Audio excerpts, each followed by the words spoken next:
নমস্কাৰ এই মুহূৰ্তত আহি পৰিছে কেইবাটাও গুৰুত্বপূৰ্ণ খবৰ আৰু এনে ধৰণৰ খবৰসমূহ নিতৌ চাবৰ কাৰণে চেনেলটো সাবস্ক্ৰাইব কৰি ভিডিঅ'টোত এটা লাইক কৰি দিব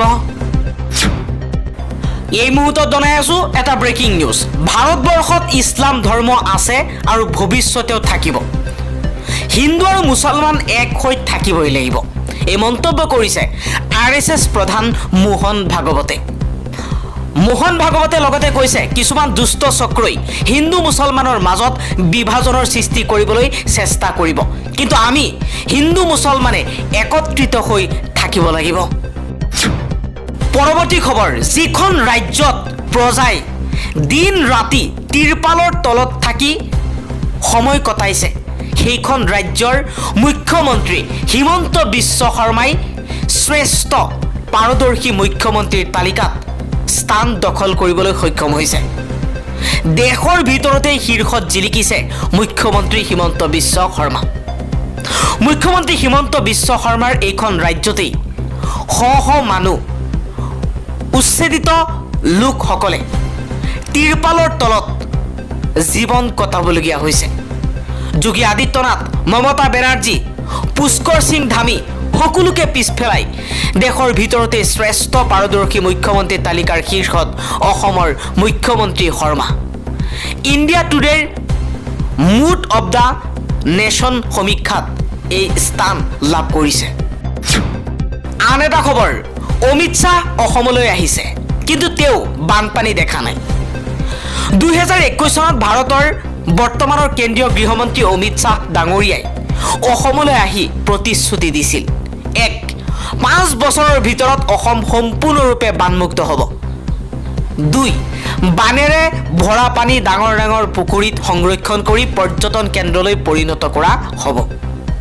পিছে বাস্তৱত আজি সম্পূৰ্ণ উলুটা ছবি এখনহে দেখিবলৈ পোৱা গৈছে বৰ্তমান এজাক বৰষুণতেই গুৱাহাটী মহানগৰ গুৱাহাটী মহাসাগৰলৈ পৰিৱৰ্তন হৈছে গুৱাহাটী আৰু অসমৰ বিভিন্ন অঞ্চল পানীৰ তলত ডুব যায় ঘৰ দুৱাৰ বজাৰ ৰাস্তা ঘাটকে ধৰি সম্পূৰ্ণ যাতায়াত ব্যৱস্থা অচল হৈ পৰে আহাৰ ঠাইত হতাশা নিৰাপত্তাৰ ঠাইত অনিশ্চয়তা অমিত শ্বাহ ডাঙৰীয়া গুৱাহাটীলৈ আহিছে কিন্তু গুৱাহাটী আজি পানীৰ তলত এনে পৰিস্থিতিত অসম কংগ্ৰেছ বিধায়িনী দলৰ নেতা তথা অসম বিধানসভাৰ বিৰোধী দলপতি দেৱব্ৰত শইকীয়াই সামাজিক মাধ্যম যোগে প্ৰশ্ন কৰিছে বানমুক্ত অসমৰ সপোন ক'ত গ'ল কি হ'ল সেই প্ৰতিশ্ৰুতিৰ ভোটৰ বিনিময়ত বিজেপিৰ প্ৰবঞ্চনা কিমান দিনলৈ চলিব আন এটা খবৰ যোৱা 15 পৰা 20 বছৰত আমাৰ মাজৰ পৰা কিছুমান ঠাই বিলুপ্ত হৈ গ'ল কেৱল মাত্ৰ গৰা খোখনিয়াৰ বাবে এইবাৰ সৰব হৈ পৰিছে আব্দুল আজিজ আহমেদে নিজৰ ফেচবুক একাউণ্টত তেওঁ লিখিছে যে মৰাভাস আজি নদীৰ বুকুত বিলীন হৈছে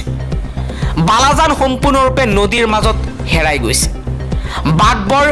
সত্ৰ কন্দ্ৰাৰ বৃহৎ অংশ এতিয়া পানীৰ তলত বামুন ডংৰাৰ অগণ্য ভূমি নদীৰ বুকুত মইনবৰীৰ প্ৰায় 80% অংশ আজি নদীৰ অন্ধকাৰে লৈ গ'ল চতলাৰ অধিকাংশ অঞ্চল নদীৰ বুকুত সমাধিস্থ ভাতনাপাইটিকে ধৰি অগণ্য চৰ অঞ্চল দিনে পানীৰ তলত ডুব গৈ আছে ডাউক মাৰি চনপুৰা অঞ্চল ভাঙি ঐতিহাসিক জনিয়া বানিয়াৰা পাৰা আদি অঞ্চলসমূহ আজিৰ দিনত ভয়ংকৰ সংকটত পৰিছে খাৰবাল্লিৰ এক বৃহৎ অংশ নদীৰ বুকুত হেৰাই গৈছে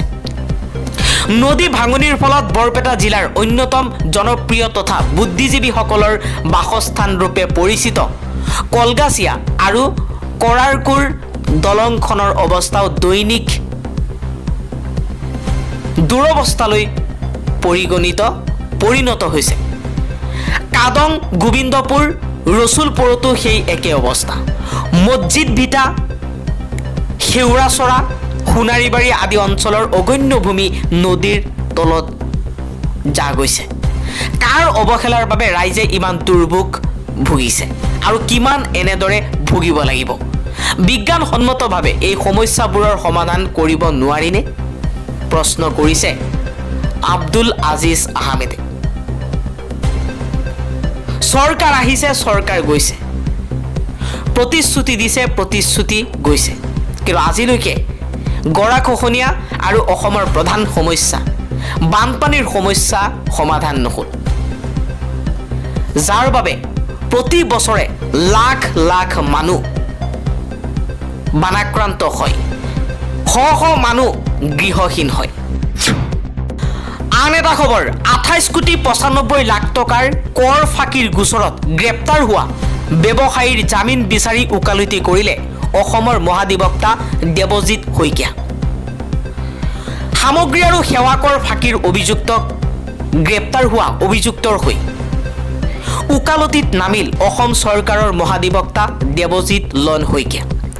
বৃহস্পতিবাৰে গুৱাহাটী উচ্চ ন্যায়ালয়ৰ মজিয়াত অনুষ্ঠিত শুনানিৰ সময়ত মহাধিবক্তা শইকীয়াৰ এনে কাৰ্যৰ তীব্ৰ বিৰোধিতা কৰিছে অধিবক্তাসকলে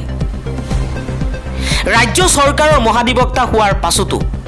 জিএছটি ফাঁকিৰ গোচৰত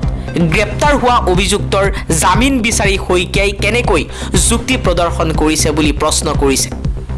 উল্লেখযোগ্য যে 28 কোটি 95 লাখ টকা সামগ্ৰী আৰু সেৱাকৰ চমুকৈ জিএছটি ফাঁকিৰ এক গোচৰত বেলতলাৰ গৌৰৱ আগৰৱাল নামৰ এজন ব্যৱসায়ীক গ্ৰেপ্তাৰ কৰা হৈছিল যাৱতীয় তথ্য প্ৰমাণৰ ভিত্তিত সামগ্ৰী আৰু সেৱাকৰ চোৰাংচোৱাই ব্যৱসায়ী আগৰৱালাক গ্ৰেপ্তাৰ কৰে ফলত গ্ৰেপ্তাৰ হৈ কাৰাগাৰলৈ যাব লগা হোৱা অভিযুক্ত গৌৰৱ আগৰৱালে শেহতীয়াভাৱে জামিন বিচাৰি উচ্চ ন্যায়ালয়ৰ দ্বাৰস্থ হয় লক্ষণীয়ভাৱে বৃহস্পতিবাৰে আদালতত সামগ্ৰী আৰু সেৱাকৰ ফাঁকিৰ গোচৰত গ্ৰেপ্তাৰ হোৱা গৌৰৱ আগৰৱালৰ জামিনৰ সপক্ষে যুক্তি প্ৰদৰ্শন কৰে মহাধিবক্তা দেৱজিৎ শইকীয়া পৰৱৰ্তী খবৰ বিহাৰত ৰাহুল গান্ধীৰ ৰেলীত নৰেন্দ্ৰ মোদী আৰু তেওঁৰ মাতৃৰ বিৰুদ্ধে অশালীন মন্তব্য বিহাৰ বিজেপিৰ এজাহাৰ দাখিল বিহাৰত ৰাহুল গান্ধীৰ ভোটাৰ অধিকাৰ যাত্ৰাক লৈ পুনৰ গৰম বিহাৰৰ ৰাজনীতি অভিযোগ অনুসৰি দৰভংগাৰ এখন মঞ্চৰ পৰাই প্ৰধানমন্ত্ৰী নৰেন্দ্ৰ মোদীক লক্ষ্য কৰি লোৱা হৈছিল বৃহস্পতিবাৰে বিজেপিয়ে দাবী কৰিছিল যে এই ঘটনাৰ বাবেই আগন্তুক বিধানসভা নিৰ্বাচনত কংগ্ৰেছ নেতৃত্বাধীন ইণ্ডিয়া ব্লক মিত্ৰজোঁটক ৰাইজে শাস্তি প্ৰদান কৰিব কেন্দ্ৰীয় গৃহমন্ত্ৰী অমিত শ্বাহে এই ঘটনাক দেশৰ গণতন্ত্ৰৰ দাগ বুলি অভিহিত কৰিছে আন এটা খবৰ অসমত বাংলাদেশীৰ বুজা মানি নলওঁ বুলি কৈ কা আইনৰ জৰিয়তে ৬৯,৫০০ অবৈধ বিদেশী ডি ভোটাৰ্ছ গোচৰ উঠাই দিয়া চৰকাৰৰ লগত মিতিৰালি কৰা সকল অসম বিৰোধী হয়নে নহয় প্ৰশ্ন কৰিছে চিত্ত বসুমতাৰীয়ে আছুকে ধৰি কেইবাটাও দল সংগঠনে এতিয়া নীৰৱ হৈ আছে আৰু বিজেপি চৰকাৰৰ বিৰুদ্ধে একো মাত মতা নাই কাখন অনাৰ সময়তে বিভিন্ন দল সংগঠনে প্ৰতিবাদ কৰিছিল কিন্তু কা আইনৰ জৰিয়তে এতিয়া হিন্দু বাংলাদেশী প্ৰায় ৬৯,৫০০ লোকক ডি ভোটাৰ্ছ গোচৰ উঠাই দি চৰকাৰে